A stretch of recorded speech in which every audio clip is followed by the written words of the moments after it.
Filmmakers draw inspiration from all sorts of places, but not all of them are positive. Whether it's a producer naming a bad guy after a vocal movie critic, or a director modeling their main villain on someone they hate for real, some of cinema's most memorable antagonists were created from a place of pure spite. I'm Scott from WhatCulture.com, and these are 8 movie villains created out of spite. Number 8. The EBORSISK, WILLOW.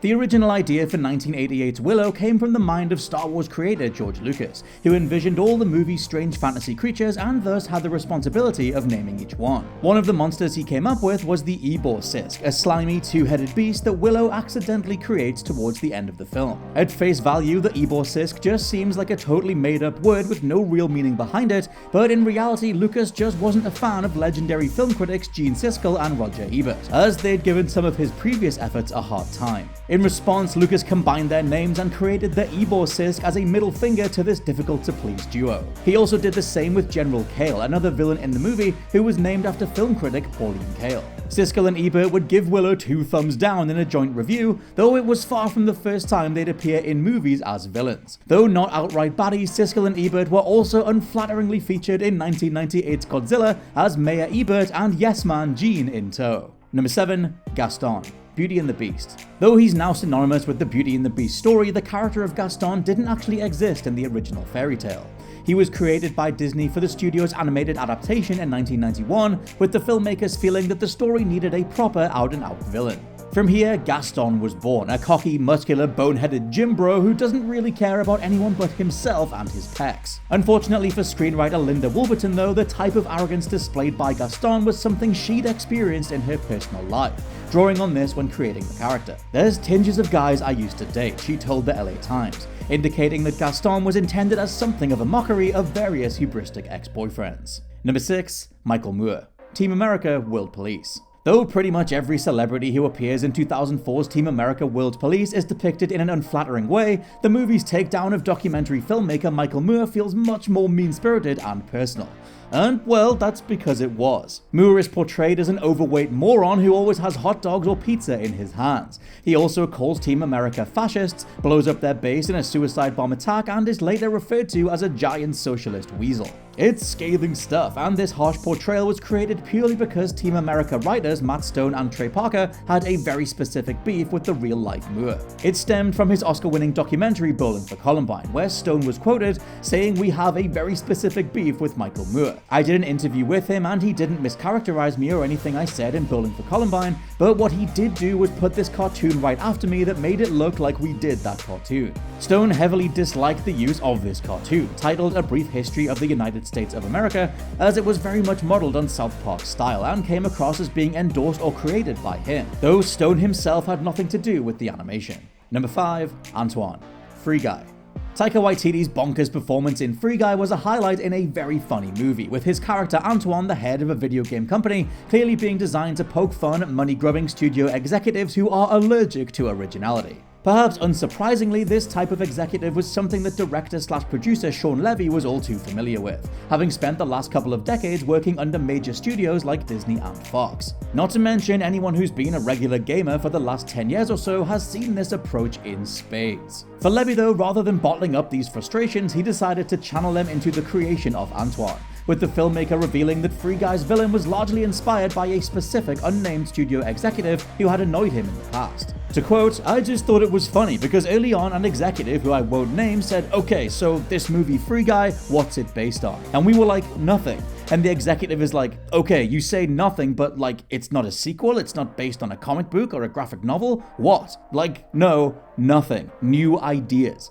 Like, so it's a movie based on nothing?' I'm like, yeah, based on creative originality. And it was just such a foreign concept to this suit that I wrote most of that dialogue for Taika Waititi. Number 4. General SARRIS, Galaxy Quest. Turns out George Lucas isn't the only Hollywood big shot who takes film criticism extremely personally. The creators of the 1999 sci-fi comedy Galaxy Quest did so as well, resulting in another villain created as a spiteful FU to a critic. The critic in question was Andrew Sarris, who actually co-founded the National Society of Film Critics. In other words, he was one of the most prominent voices in this space, so getting a positive review from him was a pretty major deal. However, for his work in the 1984 sports film The Natural, producer Mark Johnson definitely didn't get a positive review. SARRIS called it a pathetic strikeout, a bruising remark that Johnson remembered when he went on to produce Galaxy Quest. Here he decided to name the villain of the piece an ugly alien seeking the Omega-13 superweapon after SARRIS, deciding to flat out call him General SARRIS. Johnson played coy when asked about this himself, but you don't exactly need to be planning a planetary takeover to put these pieces together. Number 3.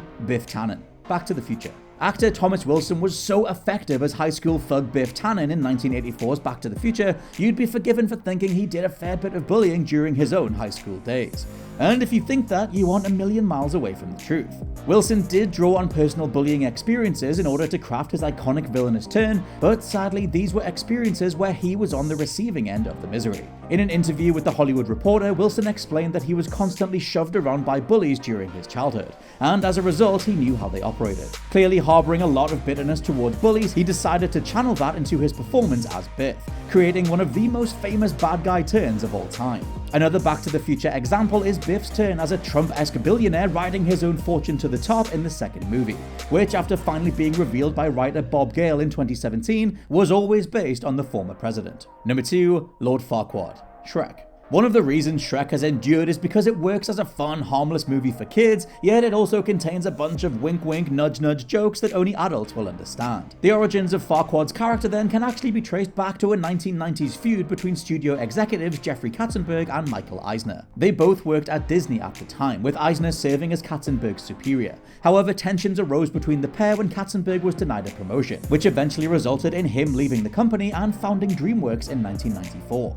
This is where SHREK's pint-sized baddie comes in. Still pretty pissed at Eisner, Katzenberg decided to take a shot at his former boss when producing the animated mega hit, creating Farquaad as a mockery of him. A stunted, short-tempered, ruthless ruler of a fairy tale empire, a direct parallel to Eisner's reign over Disney. Furthermore, Eisner and Farquaad even look a little similar, and just to make it clear that Farquaad was meant to be one massive insult, well, just say that name fast and you'll get something I can't say on YouTube. And number 1, GOTHMOG. The Lord of the Rings.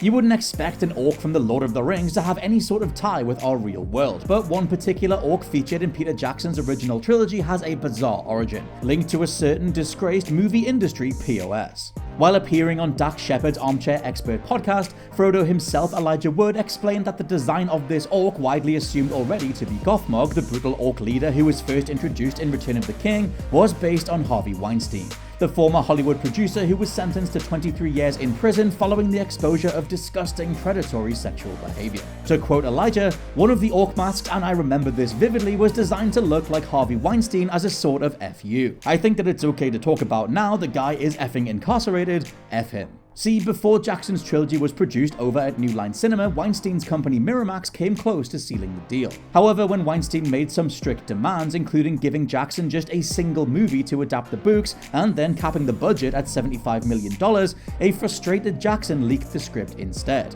only to catch the attention of New Line's founder Bob Shea. This is clearly why someone on the production team, maybe even Jackson himself, decided to immortalize Weinstein as an ugly beast of an orc. Perhaps the sweetest revenge, though, is that the trilogy won a boatload of Oscars and grossed billions of dollars worldwide.